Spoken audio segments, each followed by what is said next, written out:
इतनी मेहनत, और उसका फायदा क्या होगा?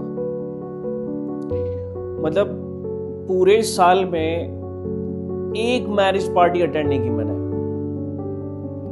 एक शादी अटेंड नहीं की। छुट्टियों में अम्मी अब्बू मेरे भाई बहनों को लेके, जो कि छोटे छोटे हैं, उनको लेकर घूमने के लिए जा रहे थे लद्दाख।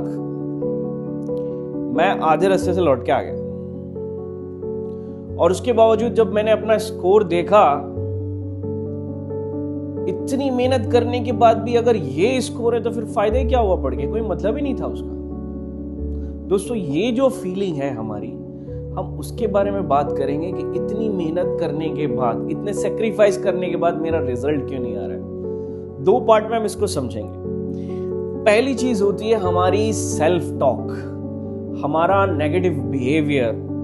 क्योंकि मेरा जो अपना नजरिया है अपने आप को लेके, मैं मेहनत बहुत कर रहा हूं, लेकिन हमेशा अगर मैं ये फील कर रहा हूं कि अगर नहीं हुआ तो, अगर मुझे रिपीट करना पड़ा तो, अगर नहीं कर पाया तो मैं नहीं कर पाऊंगा, ये जो सेल्फ टॉक है ना, ये मैं कितना ही मेहनत कर लूं, अगर ये सेल्फ टॉक है तो मैं कभी भी किसी भी एग्जाम में कामयाब नहीं हो सकता, कोई भी एग्जाम में कामयाब नहीं हो सकता। ये सबसे पहला पार्ट है। मतलब मुझे क्या करना पड़ेगा?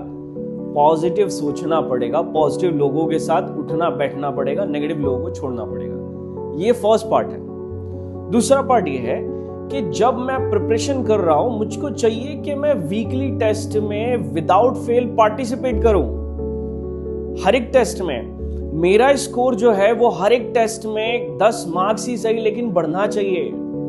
अगर लास्ट टेस्ट में 720 में से 300 आया तो अभी मुझे कम से कम 310 आना चाहिए, 320 आना चाहिए, और ये मेरी प्रोग्रेस मुझको ट्रैक करते जाना है तो मुझे समझ में आएगा। अब मान लीजिए एक टेस्ट में 310 आया, 720 में से अगले टेस्ट में 320 आएगा, ऐसे ही 400, 450, 500, 600, 650 ये स्कोर जाना चाहिए। अब अगर मेरा 300 के बाद 450 आ गया, 450 से ऊपर जा ही नहीं रहा है, तो मैं क्या करूं? सबसे इंपॉर्टेंट एक्सरसाइज है, हर एक टेस्ट के बाद मुझे अपने जो मेरा मार्क्स आया है, जो क्वेश्चन पेपर है, उसको एनालाइज करना है। कैसे एनालाइज करेंगे? रॉन्ग क्वेश्चंस देखने हैं, सही नहीं, रॉन्ग क्यों हुए, क्या रीजन था रॉन्ग होने का, उसको एनालाइज करना है। क्या रीजन हो सकते हैं? एक रीजन हो सकता है मैंने रिवीजन नहीं किया इसलिए क्वेश्चन रॉन्ग हो गया। दूसरा, मैंने रिवीजन तो किया लेकिन उसके ऊपर बेस्ड कुछ क्वेश्चंस नहीं किए, दूसरा ये रीजन हो सकता है। तीसरा, क्वेश्चन ट्विस्टेड था, ट्रिकी था। ये सारे रीजन हो सकते हैं जिसकी वजह से मेरा मार्क्स नीचे जा रहा है।